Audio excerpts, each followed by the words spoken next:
and welcome to Who Gets Ahead, the podcast series where we talk about what we're doing to increase socioeconomic diversity at senior levels in financial and professional services across the UK, and why we need to do it. I'm your host, Yasmine Chinwala, and I'm a partner at a capital markets think tank called New Financial, and I lead the Diversity and Culture programme. We have a vision for equity of progression, where high performance is valued over fit and polish. And over the course of this series, we'll be joined by senior representatives from across financial and professional services who are all involved with the Government Commission Socioeconomic Diversity Task Force led by the City of London Corporation.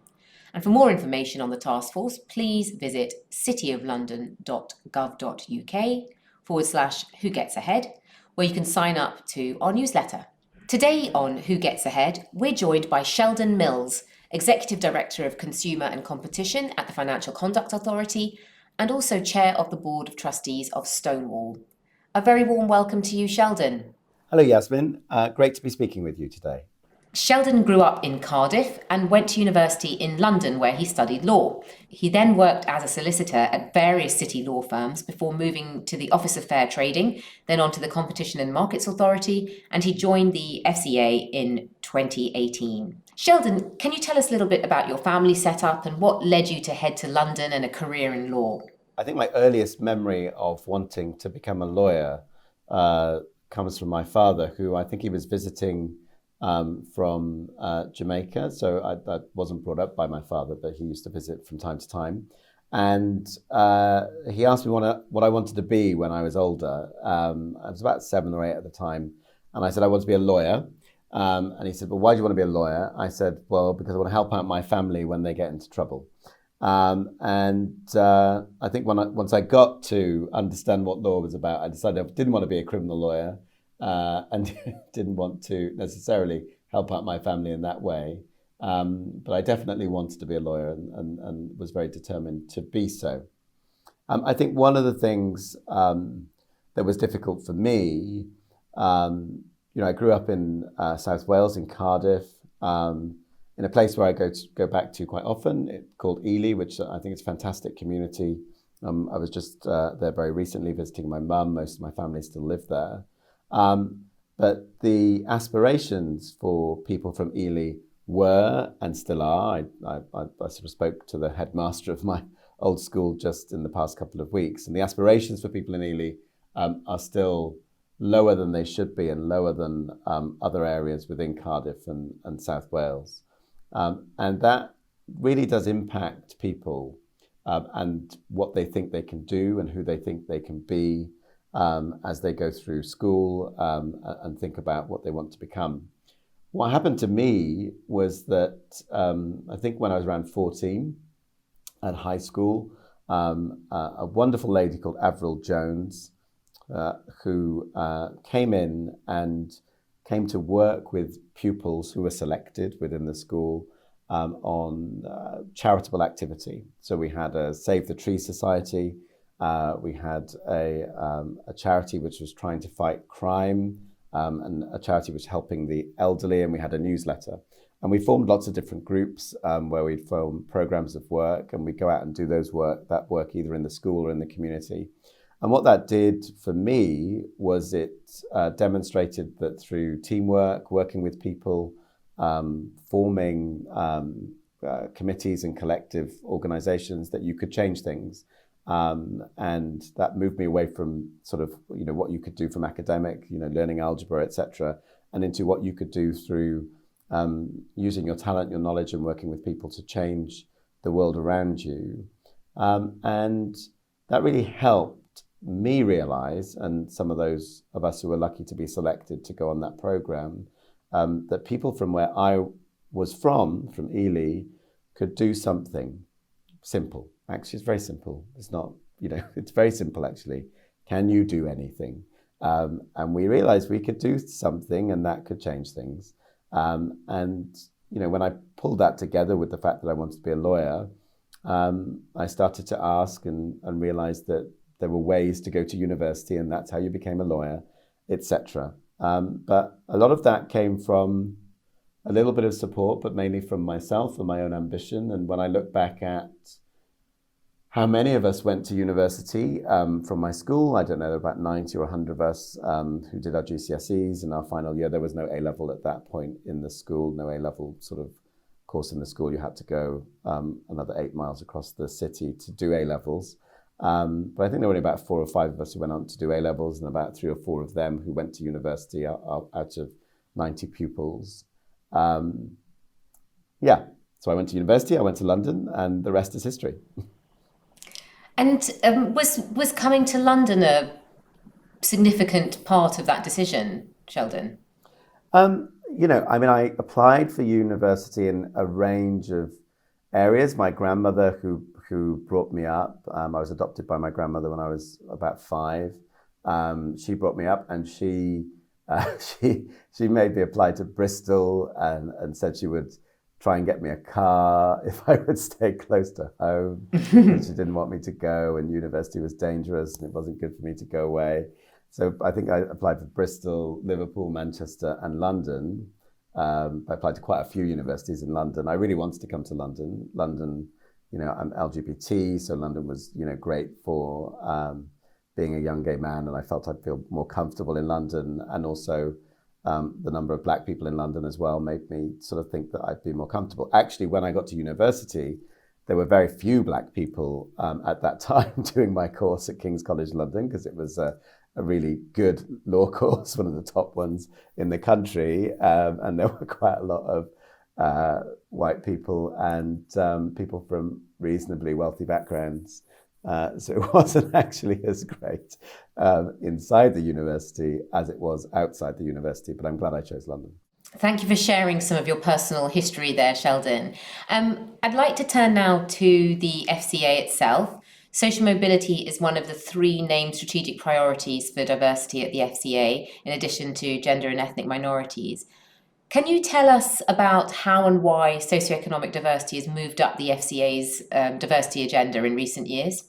Yeah, I think socioeconomic diversity sits within our overall approach to diversity and inclusion. And we've recently issued a discussion paper on diversity and inclusion, and that sets out a strategy for trying to engage the financial services sector in making the industry more inclusive and more diverse. And there's, through that discussion paper, we set out research which tends to indicate that diversity of thought, diversity of thinking, which might be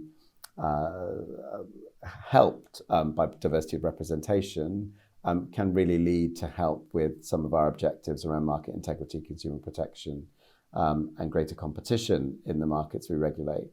Where I see socio-economic characteristics and concerns and social mobility falling into that, is that to think just simply in terms of gender or ethnicity can miss certain elements of diversity and inclusion. So if I think about my own background, many of the barriers that I faced as a black man or as an out gay man were different from the ones I faced from coming from a reasonably disadvantaged background.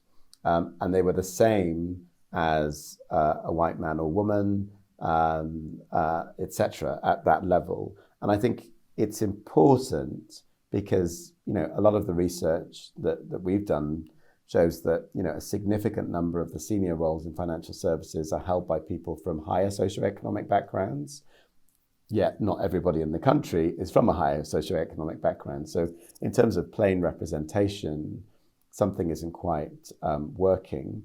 And that might mean that the way in which we think about the economy, the way in which we think about the services that we provide, might be tailored towards a particular type of living, a particular type of being. And I'd say that's probably problematic at the margins, for sure. As you've already mentioned, Sheldon, you're a black gay man. How have you seen over your career the change in approach to diversity and inclusion across financial services, and now obviously this real focus on socioeconomic diversity? But how do you see that in the if you reflect back on how the industry's thinking has changed around these aspects of diversity and inclusion? Well, I think we've made significant progress in relation to gender.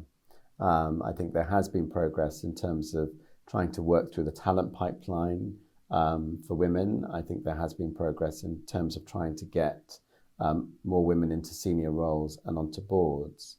But even if you look at the Hampton-Alexander Review, which seeks to encourage the women onto boards and into senior roles, you don't always see women in certain types of roles. So some of our senior manager roles in the board. And I think some of the work that we're trying to do is to push through on a comply or explain basis for firms to explain if they don't have sufficient numbers of women in senior roles in organizations, why that's the case. So I think on gender, we're moving forward. There's still work to do. I think on ethnicity, there's a very recent re-emergence, I think, of a focus on ethnicity and an understanding that there are different barriers to progression for different groups. Some of those are cultural, some of those derive from discrimination or racism. And I've seen quite a lot of organizations, some of our major institutions here in the UK. I've seen many of them really start to think through what they can do in that space, both internally to make those spaces a better place for people of colour to work in, and also externally how they can serve a diverse range of communities. And I welcome that, and a lot of our discussion paper on D&I is meant to serve that. I also see, and this is why the City of London's work in this area is so important, that people are starting to think for all people, where did people start out or where did they come from? And that goes into socioeconomic backgrounds. And I think one of the challenges with socioeconomic backgrounds is that there can be shame and stigma.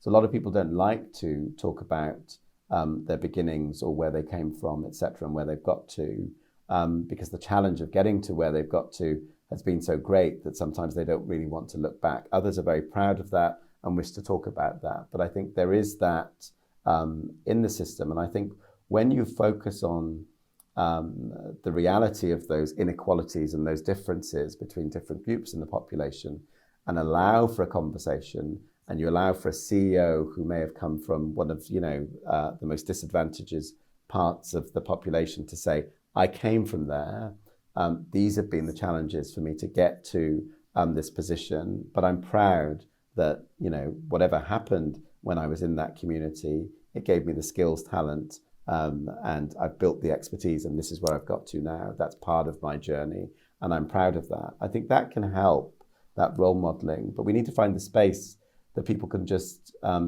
be honest and open about that, and then work through, can we remove some of those barriers so that people can go through the system and progress through the system in a psychologically safe way, in a way which makes the space and the workplace much more inclusive and diverse.